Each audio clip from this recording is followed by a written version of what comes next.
Hello दोस्तों, स्वागत है आप सभी का आपके अपने चैनल बेसिक नॉलेज में। सबसे पहले आप सभी को आपके एग्जाम के लिए ढेर सारी शुभकामनाएं। जी हाँ दोस्तों, आज आप लोगों का साइंस का एग्जाम है, उसके लिए आप सभी को बहुत सारी शुभकामनाएं। एग्जाम बहुत अच्छा जाए, भगवान करे आप लोगों का। तो चलिए दोस्तों, आज हम लोग कुछ टॉप 40 क्वेश्चन देख ले ऑब्जेक्टिव, जिससे आप लोग रिवीजन हो जाएगा। और दोस्तों ये आप लोग का इंपॉर्टेंट क्वेश्चन है, इसमें आप लोग एग्जाम में सवाल देखने को जरूर मिलेंगे। चलिए देख लेते हैं क्या सवाल है, एक रिविजन भी हो जाएगा और ये अंतिम टच है, लास्ट टच है तैयारी का। और 40 क्वेश्चन है, ज़्यादा क्वेश्चन नहीं है, मतलब एक सेट कह सकते हैं, एक सेट टाइप का है। तो चलिए सारे क्वेश्चन हम लोग जल्दी से देख लेते हैं। दोस्तों पहला सवाल है कि हमारे शरीर का पीएच मान क्या है। हम लोग हमारे शरीर का हमारा शरीर किस पीएच के बीच में काम करता है। दोस्तों ये हो जाएगा 7 से 7.8। जी हाँ दोस्तों, 7 से 7.8 पीएच मान के बीच हमारा शरीर कार्य करता है। अगला सवाल देखिए, ग्लूकोज का आणविक सूत्र क्या होता है। बहुत महत्वपूर्ण सवाल है। ग्लूकोज का आणविक सूत्र होता है C6H12O6। C6 होता है, H12 होता है और O6 होता है। ठीक है, ये भी पूछ सकता है ग्लूकोज में कितने अणु कार्बन होता है, तो 6 अणु कार्बन होता है। हाइड्रोजन कितने अणु होता है, तो 12 अणु होता है। और ऑक्सीजन कितने अणु होता है, तो 6 अणु होता है। तो इसका सही उत्तर क्या हो जाएगा, ग्लूकोज का आणविक सूत्र C6H12O6। अच्छा से याद कर लीजिए। नेक्स्ट क्वेश्चन है धोबिया सोडा यानी कि धावन सोडा का सूत्र क्या होता है। तो क्या लिखना है दोस्तों आप लोगों को, धावन सोडा का सूत्र है Na2CO3.10H2O। इसका पूरी सूत्र होता है, यानी कि ऑप्शन नंबर ए आप लोगों का बिल्कुल सही उत्तर हो जाएगा। धोबिया सोडा बोलिए, धावन सोडा बोलिए, बात एक ही है। Na2CO3.10H2O 10। ऐसा ही पूछ सकता है कि आप लोग का धावन सोडा में कितने जल का कितने अणु क्रिस्टलीकरण होता है। तो यहाँ पर देख सकते जल का 10 अणु क्रिस्टलीकरण रूप में मौजूद होता है। अगला सवाल है, वक्ता त्रिज्या 1 मीटर के अवतल दर्पण की फोकस दूरी क्या होगी। वक्ता त्रिज्या अगर 1 मीटर है तो उसका फोकस दूरी क्या होगा। तो हम लोग जानते हैं F इक्वल टू होता है R/2 होता है ना, R/2। R कितना दिया, वक्ता त्रिज्या दिया 1 मीटर, तो 1/1 हो जाएगा, 1/2 हो जाएगा। तो उसको काटिएगा तो 0.5। ये मीटर में आया, हमको निकालना है किसमें, सेंटीमीटर है। तो इसको गुना कर दीजिए 0.5 को किससे, 100 से। तो आप लोग का निकल कर क्या आ जाएगा, 50 सेंटीमीटर। सही आंसर हो जाएगा, ऑप्शन नंबर बी बिल्कुल सही उत्तर हो जाएगा। दोस्तों इस चैप्टर से आप लोग न्यूमेरिकल ये जरूर याद रखिएगा कि F इक्वल टू 1/P वाला फॉर्मूला आपको हो सकता है कि क्षमता दे दे फोकस दूरी निकालने बोले, या फिर फोकस दूरी दे दे क्षमता निकालने बोले, एक ही फॉर्मूला से बन जाएगा। और एक फॉर्मूला क्या, R इक्वल टू 2F बोलिए, या फिर F इक्वल टू R/2 बोलिए। जो बोलना है बोलिए, एक ही बात है, दोनों फॉर्मूला सेम है। ये फॉर्मूला से भी क्वेश्चन आप लोग का रहेगा, तो अच्छे से इस दोनों फॉर्मूला को याद कर लीजिए। नेक्स्ट क्वेश्चन चलिए देखते हैं क्या हम लोग का, सघन माध्यम से विरल माध्यम में जाती हुई किरण अभिलंब से विचलित हो जाती है। सघन माध्यम से विरल माध्यम में जाता है। ठीक है, सघन माध्यम मतलब मोटा माध्यम होता है, विरल माध्यम मतलब पतला माध्यम होता है। तो जब कोई किरण अभिलंब से विचलित हो जाती है तो क्या होता है, अभिलंब से दूर होता है कि अभिलंब से नजदीक की, अभिलंब के संपाती की, इनमें से कोई नहीं। तो ध्यान से देखिए, मान लीजिए यहाँ पर पूरा पानी भरा हुआ है। ठीक है, तो पानी, और ये क्या है, ऊपर में हवा है। अब ये क्या हो गया, सघन माध्यम हो गया। अब यहाँ से मान लीजिए कोई किरण, ठीक है, यहाँ से कोई किरण ऐसे जा रहा है और ये हम लोग का नॉर्मल है। ठीक है, तो क्या होगा, इससे इस तरह जाना चाहिए था, लेकिन अब क्या होगा, देखिए अब विरल माध्यम में निकल रहा है, मतलब अभिलंब से दूर चला जाएगा, इस प्रकार चला जाएगा। समझे, जब भी सघन माध्यम से विरल माध्यम में कोई भी किरण जाती है तो अभिलंब से दूर हट जाते हैं, याद रखिएगा। और वहीं अगर उल्टा करें कि विरल माध्यम से सघन माध्यम में आए, अगर हवा से मान लीजिए ऐसे करके आता है, ऐसे करके तो ऐसे जाना चाहिए था, लेकिन वो अभिलंब की ओर झुक जाएगी। तो दो कंडीशन होता है, जब सघन माध्यम, सघन मतलब मोटा माध्यम याद रखिए ना, मोटा से जब पतला में जाएगा तो क्या अभिलंब से दूर हट जाएगा, उसका स्पीड बढ़ जाएगा। वहीं अगर पतला, विरल माध्यम मतलब पतला से सघन माध्यम मतलब मोटा माध्यम में जाएगा तो क्या हो जाएगा, उसका स्पीड घट जाएगा। मतलब इस प्रकार आप लोग कह सकते हैं, मान लीजिए ये हवा में विरल माध्यम है और इधर पानी है, तो ऐसे कोई आता है, ये अभिलंब है, ऐसे कोई किरण आता है तो ये विरल माध्यम में हवा है और पानी क्या है, सघन माध्यम है, तो अभिलंब की ओर झुक जाएगी।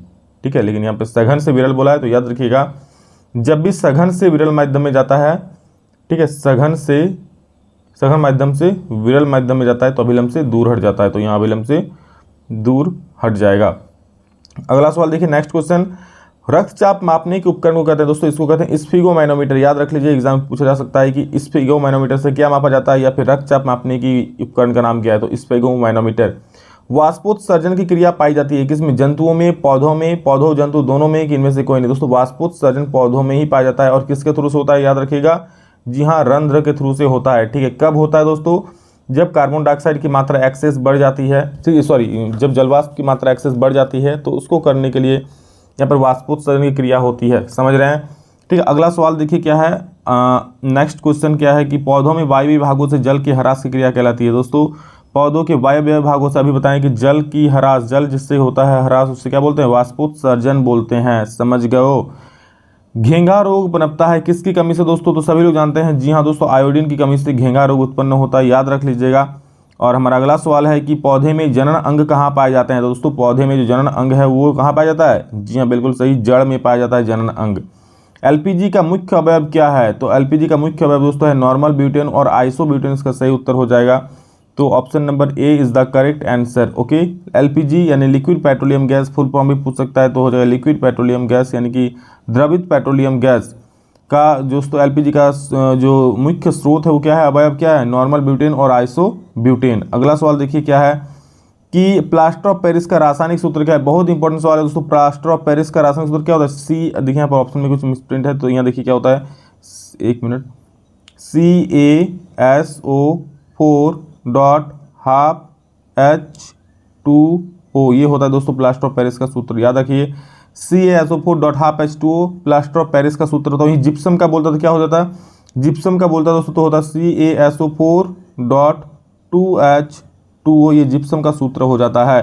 ठीक है, दीवारों पर सफेदी करने के लिए किसका उपयोग होता है दोस्तों? दीवारों पर सफेदी करने के लिए सोडियम हाइड्रोक्साइड यानी कि CaOH whole twice, that is option number 2। इसी को दोस्तों बोलते हैं भींगा हुआ बुझा हुआ चूना। ठीक है, इसी का उपयोग होता है। और एक होता है बिना बुझा हुआ चूना, उसका सूत्र क्या होता है? बिना बुझा हुआ चूना का सूत्र क्या होता है? कमेंट में लिख देना। चलिए मैं बोल देता हूँ दोस्तों, एग्जाम में आएगा तो छाप देना। CaO होता है बिना बुझा हुआ चूना, इसको बोलते हैं कैल्शियम ऑक्साइड। अब इसमें जब पानी डाल देते हैं, H2O डालते हैं, इससे पहले हम बिक्रिया करके बताए थे, तो क्या बन जाता है? CaOH होल ट्वाइस बन जाता है, जो कि हो जाता है बुझा हुआ चूना। और इसी का प्रयोग दोस्तों हम लोग क्या किसमें करते हैं? सफेदी करने के लिए करते हैं। सफेदी करने के बाद जब दीवार पर सफेदी कर देते हैं तो जो सफेदी हो जाता है उसके बाद ये क्या कर लेता है? कार्बन डाइऑक्साइड जो मौजूद रहता है वातावरण, उससे विक्रिया करके एक नया पदार्थ CaCO3 बना लेता है, जिसके कारण चमक दिखाई पड़ती है। अगला सवाल देखिए, निम्न में से किसका उपयोग खाना बनाने वाले ईंधन के रूप में किया जाता है? दोस्तों यहाँ पर खाना बनाने वाले ईंधन के रूप में किसका उपयोग खाने वाले ईंधन के रूप में किया जाता है? दोस्तों यहाँ पर एलपीजी यानी लिक्विड पेट्रोलियम गैस, आप देखें एलपीजी सिलेंडर, तो एलपीजी का उपयोग खाना बनाने वाले ईंधन के रूप में किया जाता है। कोयला का भी तो किया जाता है खाना बनाने के ईंधन के रूप में, बायोगैस का भी किया जाता है ईंधन के रूप में, नहीं किया जाता होना चाहिए था दोस्तों। तो किसका उपयोग नहीं किया जाता? यहाँ पर CNG का प्रयोग नहीं किया जाता है। क्वेश्चन थोड़ा मिसप्रिंट हुआ होगा, आप लोग ध्यान से सुन लीजिए। ठीक है, तो इस क्वेश्चन बस इतना समझ लीजिए, इसमें क्या है कि किसका उपयोग नहीं किया जाता होगा, मिसप्रिंट हुआ है थोड़ा, तो ऐसा ही क्वेश्चन रहेगा, नहीं किया जाता। किसका नहीं किया जाता? CNG का नहीं किया जाता है। ठीक है, कॉम्प्रेस्ड नेचुरल गैस जो है, पेट्रोल, ये सब का नहीं किया जाता है। नेक्स्ट क्वेश्चन, निम्न में से किस देश को पवनों का देश कहते हैं? दोस्तों डेनमार्क को पवनों का देश कहा जाता है। बेंजीन का अनुसूत्र क्या होता है? बेंजीन का अनुसूत्र याद रखिएगा दोस्तों, ये होता है C6H6, एग्जाम में पूछा जा सकता है डायरेक्ट बेंजीन का सूत्र। अगला सवाल है, दर्पण सूत्र क्या होता है? 4 ऑप्शन रहेगा आप लोगों का, तो याद रखिए दर्पण सूत्र क्या होता है? 1/F इक्वल टू दोस्तों होता है 1/V और -1/U, ये दर्पण सूत्र होता है। वही लेंस सूत्र अगर पूछता कि लेंस सूत्र क्या है, तो बस यहाँ पर सिंपल सा प्लस देते हो जाता है लेंस सूत्र। समझ गए? अगला सवाल देखिए क्या है, जो व्यक्ति दूर की वस्तुओं को साफ नहीं देख सकता उसे लेंस का व्यवहार करना चाहिए। दूर की वस्तुओं को साफ नहीं देख सकता मतलब सामने की वस्तु को देख सकता है, मतलब उसे निकट दृष्टि दोष है। ठीक है, जो वस्तु दूर की वस्तु को साफ नहीं देख सकता मतलब सामने की वस्तु को अच्छा से देख सकता है, तो सामने की वस्तु को देख सकता है, पर दूर की वस्तु को नहीं देख सकता, तो उसे निकट दृष्टि दोष होता है और उसे अवतल लेंस द्वारा ठीक किया जाता है। यहाँ पर दोस्तों इसलिए तो क्या हो जाएगा? अवतल लेंस का प्रयोग करना चाहिए, उसे अवतल लेंस का प्रयोग करना चाहिए। नेक्स्ट क्वेश्चन हम लोग का है, मनुष्य में वृक्क तंत्र का भाग है जो संबंधित है। दोस्तों ये उत्सर्जन तंत्र से संबंधित है, जो वृक्क है वो उत्सर्जन तंत्र से संबंधित है। स्वपोषी पोषण के लिए आवश्यक है कार्बन डाइऑक्साइड, जल, क्लोरोफिल और सूर्य का प्रकाश, सभी चाहिए, इसलिए इसका जो सही उत्तर होगा बिल्कुल उपरोक्त सभी इसका सही उत्तर हो जाएगा। अगला सवाल देखिए क्या बोल रहा है, पादप में जाइलम उत्तरदायी है, तो जल का वहन के लिए, भोजन का वहन के लिए, अमीनो अम्ल का वहन के लिए, क्या ऑक्सीजन का वहन के लिए? पादप में जाइलम उत्तरदायी है, बिल्कुल जल के वहन के लिए, नाम से पता चलेगा ये भाई साहब जो जाइलम है वो जल का वहन करेगा। नेक्स्ट क्वेश्चन हम लोग का क्या है देख लीजिए कि निम्न में से कौन सा मादा जनन तंत्र का भाग नहीं है? ठीक है, मादा जनन तंत्र भाग कौन नहीं है? अंडाशय, शुक्रवाहिका, गर्भाशय, डिम्बाइनी। दोस्तों मादा जनन तंत्र का भाग नहीं है, कौन नहीं है? ये शुक्रवाहिका जो है वो नहीं है, पुरुष जनन तंत्र का भाग है, नर जनन तंत्र का भाग है। अगला सवाल है, उड़हुल किस प्रकार का पुष्प है? दोस्तों बहुत बार आप लोगों को बताएं, कल ही भी पढ़ाए हैं, कमेंट में जरूर बोल दे उड़हुल किस प्रकार का पुष्प है, बहुत बार बताया है, देखते हैं कितना याद है, कमेंट में जरूर बोलिए उड़हुल किस प्रकार का पुष्प है। नेक्स्ट क्वेश्चन, मुकुलन द्वारा अलैंगिक जनन होता है। दोस्तों ये होता है ईस्ट में, ये भी हम आप लोग बताए थे, मुकुलन किस में होता है? ईस्ट में होता है।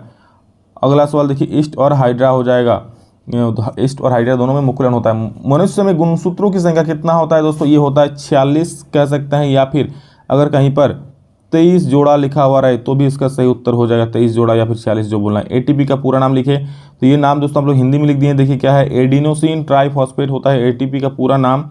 इसको दोस्तों आप लोग हिंदी इंग्लिश में भी लिख सकते हो, एडिनोसिन ट्राइफॉस्फेट, कोई दिक्कत वाली बात नहीं है। किसी लेंस की क्षमता P और उसकी फोकस दूरी F में क्या संबंध होता है? मैंने कहा हमेशा कि इससे आप लोगों का न्यूमेरिकल भी रह सकता है, P = 1/f रहता है, ये न्यूमेरिकल भी आप लोग का रह सकता है, समझ गए? तो अच्छे से याद कर लिए फॉर्मूला P = 1/f या फिर F = बोलिए 1/p, कोई दिक्कत नहीं है, सेम फॉर्मूला है दोनों, सेम पिंच ठीक है। लेंस का आवर्धन का व्यंजक है दोस्तों, लेंस का आवर्धन m = होता है -v/u, ठीक है। वही अगर लेंस का आवर्धन बोलेगा तो सिर्फ v/u, लेंस का आवर्धन क्या हो जाएगा? m = हो जाएगा v/u। वहीं अगर दर्पण का पूछता तो कुछ नहीं, सिंपल यहाँ से आगे माइनस लगा देता, लेकिन यहाँ लेंस का पूछा इसलिए क्या हो जाएगा?